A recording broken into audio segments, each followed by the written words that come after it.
What's up, everybody? What's up, MGTOW? So this video is going to be on the 5G rollout, and I'm making this video because I just saw the White House 5G summit. Now, if you don't know what 5G is, or you haven't really heard about it, basically it's supposed to be this nationwide upgrade to the wireless system and the internet system, which is going from 4G to 5G.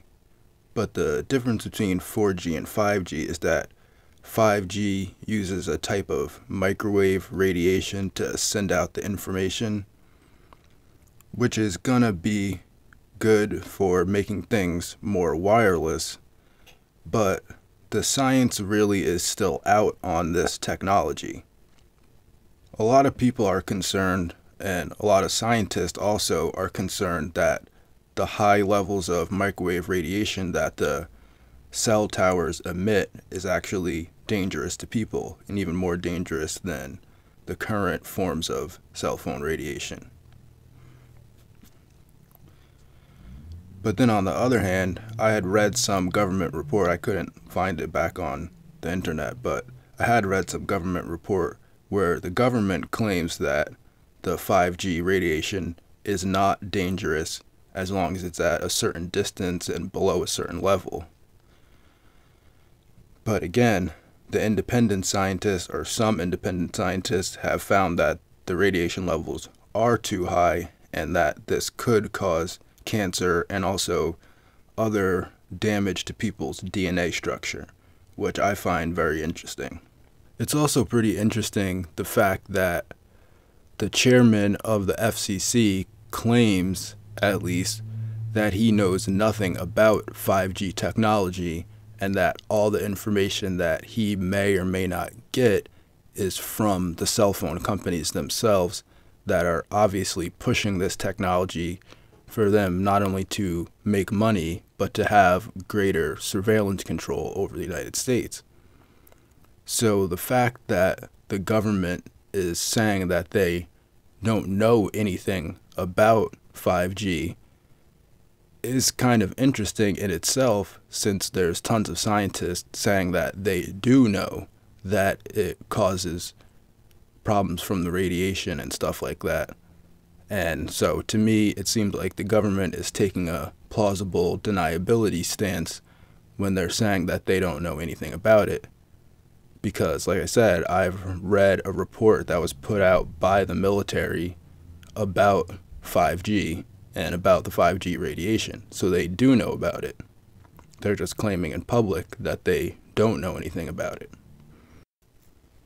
And now you might say that this is another crazy conspiracy and the government would never do anything to harm you, but I mean, if you've researched any of this type of stuff before, we can see that there is definitely a pattern throughout history where the government rolls things out, says it's perfectly fine, and then 50 years later we find out that it wasn't perfectly fine and that it was dangerous. For instance, putting fluoride in the water and things like that, where they told us it was great for your teeth and all this good stuff, and people never questioned why on the toothpaste you're not supposed to swallow it, but then you can drink it in your water. I mean, they told us it was fine, but it's definitely not fine. So, like I'm saying, I can see why people are definitely questioning this rollout, and especially the speed and the force in which they're rolling out this 5G system. So, in the meeting, or the summit, whatever you want to call it, basically there was 3 main speakers, and the main head of this new push to roll out the 5G is the FCC chairman named Chairman Walden. And basically he presented that there are 3 main fields in which they're looking at the 5G, and basically that he's saying that there's really no question of whether this is rolling out or not. There's no way for people to stop this from rolling out. And he's saying that basically we're in a race with China and South Korea because they're well ahead of us and rolling out the 5G system. And that should also cause a few questions. If China's rolling this out, do we want to roll this out? So basically, they outline the three main points that they need to get done, which is infrastructure development, spectrum availability, and supply chain vulnerability. So you can kind of get the gist of what those three categories are, because infrastructure deployment is the actual setting up of the 5G cell towers and cell systems everywhere. And spectrum availability is basically that they are saying that they need the mid-range of the spectrum of this microwave radiation, because they said they already have access to the high range and the low range, but apparently a lot of people in the federal government are using the mid-range, and also a lot of places don't have 5G already.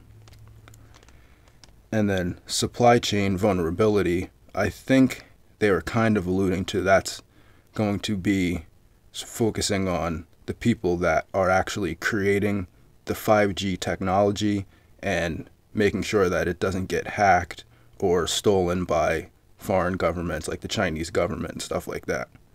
And also, again, making sure that they're able to deploy this technology everywhere in the country. So what they're claiming that the 5G is needed for is basically a complete upgrade of the communication system in the United States.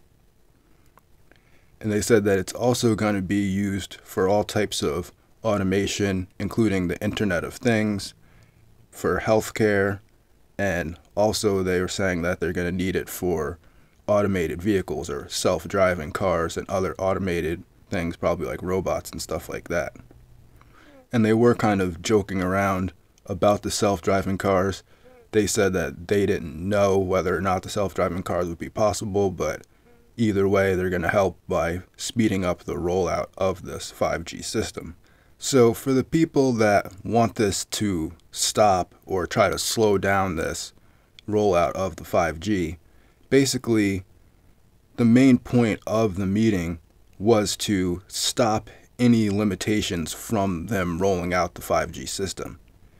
Basically, the federal government is involved right now because this is being facilitated by the FCC and private corporations. And so, to me, it didn't seem like there was any thought or of them stopping this. And basically, there's 3 acts that the FCC has already gotten signed in by President Trump and everything.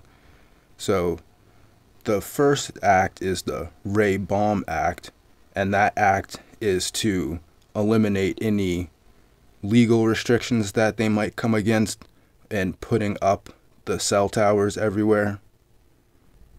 Then there's the Mobile Now Act, which is an act that basically is declaring that they should have the 5G system in place by 2022.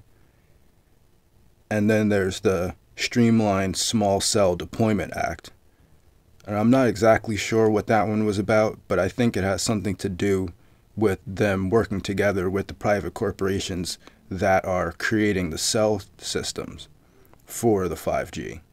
And the fact that, this whole meeting was about removing regulations and laws and limitations for them putting up the cell towers. So you can see how all these acts work together in tandem to allow them to put up the 5G as fast as possible.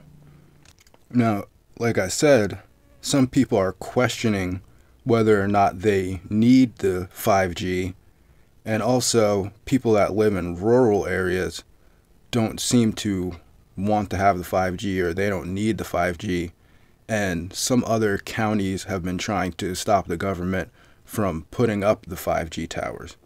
And these acts will go against the wishes or the will of these counties and these different parties that don't want the 5G in their area, because they're saying that this is inevitable, that you have to put it up.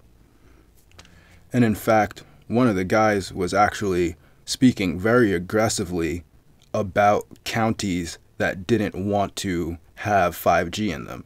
And I mean, this is a federal government agent, so obviously he has the feds behind him, and he was really, I don't want to say upset, but he was very heated about the fact that he was like, well, some of these counties don't want to put it up, and we're going to put it into that, like basically saying that there's no way that this is going to be stopped without having to fight against the federal government, basically. So, I mean, to me, it seems as if this meeting is just a formalization or a presentation for them, for the government, to reassure the cell phone companies that their plan is going to go through and that President Trump has signed off on all these acts that are going to allow this to move forward without any hitches. And as far as the economics of this goes, what they're claiming, at least in this meeting, is that the cell phone companies have already invested $270 billion into this project of putting out the 5G system, and that they're expected to make double their money, which is $500 billion, which they're saying is going into the economy, but we all know that it's going into these private business owners' pockets. And they also said that it's supposed to create 3 million jobs, so that's probably going to be people putting up the cell towers and putting up all these devices, and maybe some people working within the cell phone infrastructure. So to me, even beyond the question of whether or not the radiation is safe or not, which obviously the science is still out on that, I've seen definitely a bunch of reports where scientists were showing that the radiation levels are above what is the recommended dosage for humans, which really as little as possible when it comes to radiation is the recommended dosage. But along with that, because this is going to increase automation and all that other stuff, another side effect or effect of this is going to be that it's definitely going to increase their ability to gather geospatial intelligence on citizens. It's definitely going to increase all their surveillance capabilities. And it seems like this is coming in line with the coming social credit score, just how China is speeding up their deployment of 5G and their social credit score is coming online, because this is just going to give them a huge expansion of bandwidth when it comes to internet capabilities all around, which includes surveillance and gathering geospatial intelligence on people and basically storing and getting uploads and downloads of all your information and access to your automated appliances in your house and your car and all that other type of stuff, along with the possible radiation effects, whatever those may or may not be. And the fact that they're spending so much money on this and that they're in a race with China to do it, and the fact that, you know, that guy was getting very aggressive towards counties that didn't want to have the 5G, to me it seems like it's an inevitable thing that's coming, and that most people are going to want this to come because they're telling you that it's going to improve medical appliances and improve all your automated appliances in your house and allow you to have your self-driving car and all that stuff. So to me, it just seems like there's no stopping this. And I mean, if anybody has any suggestions on how to stop this and how to stop the federal government from just doing stuff that they feel like, put the suggestions down below in the comments section. But otherwise, I guess it's just good to know what the capabilities of this stuff is and the possible dangers, especially if you have children and stuff like that or family members. But other than that, I guess if the video is still up, I'll post it below. And have a good day and go MGTOW.